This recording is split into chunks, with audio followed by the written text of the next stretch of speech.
technology to be a force multiplier in the work that we do to ensure that our officers are safe, but also to make sure. Before I begin, I'd like to make a couple of that worked on this for over 3 years. That will be, Inspector Feldmeyer. There is Captain William, Wilson. Thank you, Sergeant Boss. But also I'd like to thank our, political support, namely our mayor, the Common Council, more specifically Alderman Spiker. Understand that this tool helps us be, again, that force multiplier, working to respond to those calls for service, that we can get out there quicker, and using these resources in a way that helps us do the best work for our city. And so this is a 3-hour labor of love. It's my understanding we're the first in Wisconsin to roll this out, but we also are part of a small group across the nation of 50 other cities who are using this technology for the purpose of public safety. We've done a lot of site visits, visiting my colleagues and Major City Chiefs to get best practices, working with the vendor, working with our team, working with our public to ensure that we are going to lean into this work in the most effective and the most, efficient manner. And without further ado, I will now bring Inspector Feldmeyer up to the mic. Thank you all for being here to help us with the start of this launch. It has been, as the chief alluded to, a 3-year labor, and I would like to thank a lot of internal partners that we've had, our facilities, our IT division, and the personnel that we've had trained and has spent countless hours learning this technology, and that will be putting it to practice to keep this city safe. I'm going to bring up Sergeant Boss, who is our supervisor of the unit, who has been absolutely instrumental in helping create this program and getting it off the ground. Thank you, sir. Good morning. Thank you all for being here. Just a brief introduction to the technology that is drone as a first responder. We have learned that seconds truly do matter. The goal is to reach the incident, to respond as quickly as possible so that we can make better, more informed decisions and ultimately protect the public that we serve, our officers, and anyone else who might be involved in any ongoing incident. That is honestly DFR. In our first few weeks of experience, we've actually seen minutes as opposed to seconds. This is a technology that is based on rapid response. And it's that response that's going to actually bring us those wins. And we look forward to seeing where this goes as we move into the future. Both the chief and the inspector alluded to efficiency as well. Safety always comes first. And safety can only be enhanced as we operate more efficiently across the board. So again, we hope to see those wins and to share them with you as we can. But moving in to DFR as a whole, we'd actually like to just kind of walk you through what the process might look like, and we'll start to focus a little bit on the technology you see behind us. So Lydia, you coming up? And one of my team members, Officer Rivera, I'd like to thank her for going ahead and running us through just a brief introduction to the technology. Sorry, not to cut. Would she be able to explain it with the mics and then show us? I'll explain as she does. Okay, perfect. Yep. Thank you so much. So I'll go ahead and run through an explanation, and then as I speak, Officer Rivera will do. Behind us, you see what are 2 remote pilot stations, essentially.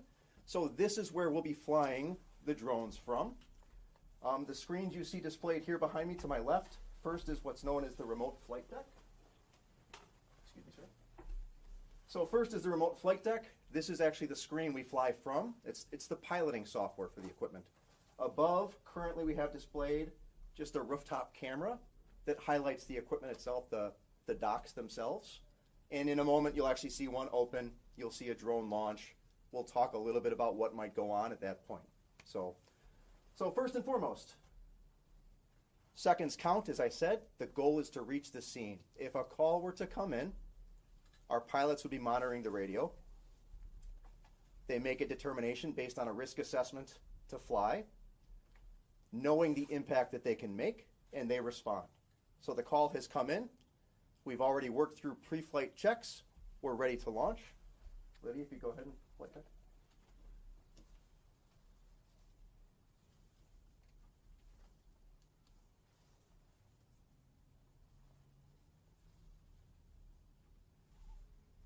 So essentially the software picks up. We're at the point where we're almost ready for launch.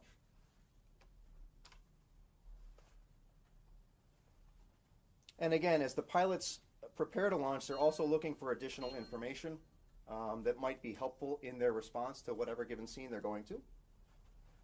So now as you can see, Dock 1 here on the upper screen here is actually opened. It's slightly harder to see, but there is a drone within the dock. Obviously, we're about to launch that drone. Go ahead and launch, Lydia, when you can. Launching, aye. On the right, you see the equipment actually launch to a height of roughly 30 feet and conduct its own pre-flight check. It calibrates its compass, essentially informs the pilot that it's ready to refly, and then we go into response mode. The vehicle ascends to 200 feet and flies directly to whatever incident it's responding to. As we approach those scenes, we go into a free look. Imagine we were responding to a robbery. We would be looking for a suspect at that point. Upon arrival, we're essentially covering our officers as they respond, and they are getting information about what they're responding to. That's that critical piece of situational awareness that allows us to operate as safely as possible in the interests of the public and in the interests of officers themselves. At the conclusion of any specific operation, the drone returns to the dock and lands, at which point we wait for the next call. Do you foresee any problems with people maybe trying to take out the drones? Nationally, the chief alluded to the partnerships we've made. We've spent 3 years building this technology, and we've worked with partners who have gone before us, essentially, to use the knowledge they've gained. That's not been seen as any type of an issue nationally anywhere at this point. How many of these drones does the department have right now, and how many do you hope to get in the future? We have 3 drone as first responder drones docked where you see them here at District 7. I can actually turn it over to Inspector Feldmeyer if you'd like to talk about the potential expansion. Yeah, we're always looking for possible expansion, and we're going to use the data that we collect through this program, and just so that everybody knows, this is a pilot program, so it's not like we can staff it 24 hours a day, all the time. But we will staff it in those critical times when we see the greatest need from data collected through our analysis and planning divisions. As we collect more of that information, we will be able to find where we can fly these and have the biggest impact on crime and efficiency. And we haven't pinned down locations for expansion, so we're continuously looking at where that might be. And if I can add, again, drones is not new technology to this department. It's been in use for a number of years already. We have a very experienced team led by a very experienced sergeant. We understand that there is a lot of responsibility to this particular type of tool, and which is why we're having this discussion to ensure that the public understands we take this seriously. We are about transparency. We're about leaning in and using technology in a way that not only, again, helps safety for our officers, but also for our community. Just to clarify, so you guys are able to launch these drones from the district rather than have an officer at the scene and then launch it from there? So basically it's being launched from here.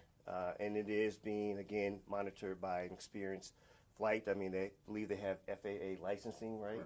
And so there's a lot of rules of engagement in regards to this particular type of use. The training is extensive, and there's a lot of checks and balances involved in this. What are some scenarios or situations where it would not be safe to fly a drone in an area? I mentioned earlier the risk assessment that we would go through. We pay attention to things like weather, although it's not often a factor we have yet to be grounded by the weather.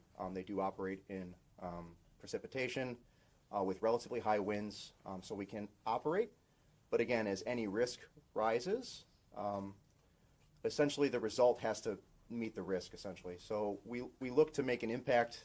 It has to be a more serious offense, the more challenging the conditions. As far as specific response scenarios, again, we're typically going to be focusing on like a more violent crimes, again, risk reward. That's what we ultimately look at, risk reward. If there's a great risk to the public, we are going to work harder to push this type of technology there faster, to get that set of eyes on, to build a better risk assessment for our officers and ultimately impact the safety of the public. How much did this program cost? Did you want to cover that? A lot. So we were able to go through and do pricing matches and things of that nature. We were able to use asset forfeiture to buy the first drones that we used prior to the RNC. And we have now budgeted for this program, and we're always looking for ways to find funding to be able to create expansion and to sustain future offshoots of this program. Is it, Chief, you mentioned obviously drone use has been used by the department in the past. So the announcement today, is it just kind of formalizing the program? Like, help me understand like what's new here today versus in the past. So Sergeant Boss just says it's a two-pronged approach. We have drones out in the field that can be deployed by, again, trained FFA officers who are able to assist in, a number of different police-related activities. But this is a more remote. This is attached to a call for service. As we all know, that we are always challenged with call for service, response times. That's always a question from not only our political leaders but also our community. And so this is where we're leaning in to have a quicker response. The process of a call coming in goes to, a dispatcher, then it has to be found a final squad to be able to respond. Those are minutes, precious minutes. But here you have I wouldn't say eliminate it, but you truncate that process down where you have officers able to listen to the radio, understand, is this an opportunity that this particular resource can be deployed, which, as we all know, anything in flight can cover a lot more area than something that's on the street, which is our normal course of response. And so this, again, is a force multiplier. This is a tool to help us to respond to these more serious calls. Subject with a gun. So it's better to have eyes on that situation, confirmation of what people are seeing, but also we recognize our officers need and shall be safe or safer in regards to this tool, because we understand that, having that understanding, what you're driving upon or engaging in, and having the more details is better for all who are responding to these particular serious situations. So we are still in a pilot situation for this particular program, but again, seeing what the results are nationwide. Again, I'm part of Mayor City Chiefs Association. We talk about this particular resource ad nauseum, seeing the benefits that come from this particular tool, which again, you have to respect and understand the rules of engagement for this. But I believe that there's a lot of benefits from this, utilizing for the betterment of our community and our department. Can someone talk through the decision process and how to buy? You indicated they're listening to the radio. Sergeant Kind Boss. of what is the timeline and range? Like you have to go to 76th and Brown Sure. Deer. That's a hike. The chief, again, we've really tried to focus on how important it is to save those seconds and build them into minutes. One of the benefits for this type of program is with certain types of scenarios, we're able to actually work with communications prior to the dispatch of a squad, where basically we know first, and we can make that ultimate decision to respond first, which is how we reach the scene first. Again, it's a drone as first responder program. So we're able to tie in at the point of the call. The citizen with an emergency calls, we're able to tie in at that point to effect a response, which is where we can save those, at times, minutes, essentially. So. That's someone here monitoring. Correct. calls. So we have, at this point with the pilot program, we have 3 docks. They'll be monitored by 1 remote pilot at a time. And they're the ones listening to communications traffic, to the radio traffic itself from the district. So they can also initiate a response to an officer dealing with an emergency situation they had not anticipated.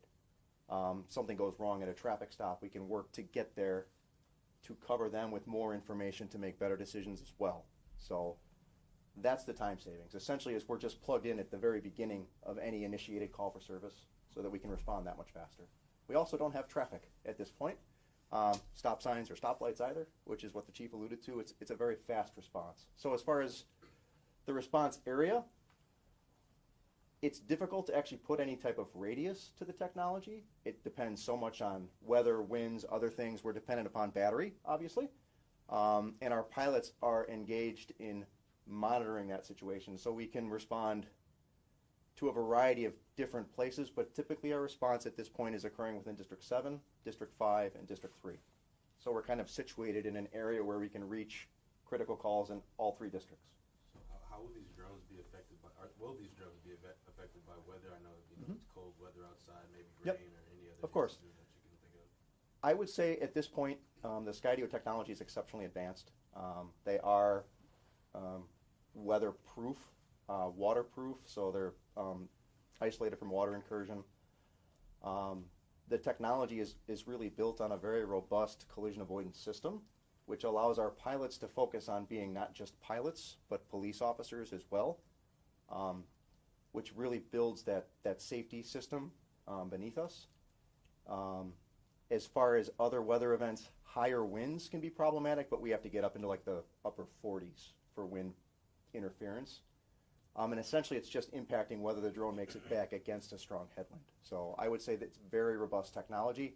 They're deploying in Alaska, some of the even harsher conditions than we have here in Wisconsin. So ultimately it is a very robust technology. Are there any procedures that you guys go about just in case maybe one of the drones fail? Of course, yeah. As required by the FAA, there's a full, essential, like internal list of response procedures. So it's very crewed aircraft are very checklist oriented. They have a list of procedures for any given event. Essentially, we have the same things here for any type of emergency events. We have not seen any. And nationwide, they're extremely minimal, I should say. Yep. The people flying are all going to be sworn officers. Is there an opportunity? You talked about cost to use civilians. Yep. That's something that we always consider. And but for now, while this is in the pilot phase and we're still learning the best uses of this technology, it's going to be a sworn police officer. And we make that decision because the sworn police officers have been out on the street and they know what their colleagues are responding to and know what kind of information that their colleagues are going to want to know to keep them in the safest place. Is there a situation you would ever send a drone and never send an officer? And we're toying with that too. Sometimes there are calls that come on the board that have been sitting for hours and hours and hours, and instead of sending a squad with maybe 2 people to go find something that's not there anymore, sending a drone over and being able to verify that whatever that call was from 3 hours ago is not there again. They can call dispatch, let them know. We can call the caller who may have called us, and they can let us know, nope, everything's good. We don't need police service, and we can take that off the board. Again, efficiency, not having to send a full crew to something that's not there in the first place. Will these drones ever be used for, I guess, just surveillance purposes as well, just for like big events maybe, something like that? So we use them when we manage large events, Summerfest, parades. We use them during the RNC for pedestrian traffic and safety to make sure things are okay. So yes, they're used in those types of situations. Technical question for the sergeant. They're on the building above us, I assume right now. Is there a requirement that the operator needs to be at the same building, or could you have them deploying from wherever? So they're actually not on the building here. They're actually on the District 7 rooftop at 36th and Fond du Lac. We have procedures, again, that we are going hands-on with this equipment once a week at this point. It's, again, following the recommendations of Skydio and other partners that we've talked to across the country. And we're making sure that all of our equipment is very safe to operate. So that typically comes with a once-a-week check. The system itself, per the FAA, has the ability to visually check, spin up the props. You can zoom in on any of the airframe itself and look for potential stress fractures, things of that nature. So we're checking every flight with that system and then actually going hands-on as well at least once a week. I think last week I was up there 3 times. So just to make sure things were good. to change out potential equipment use, things like that. So, good questions. Thank you, guys. Yeah, thank you guys very much. Really appreciate it. Appreciate it. Thank you, sir. Appreciate it.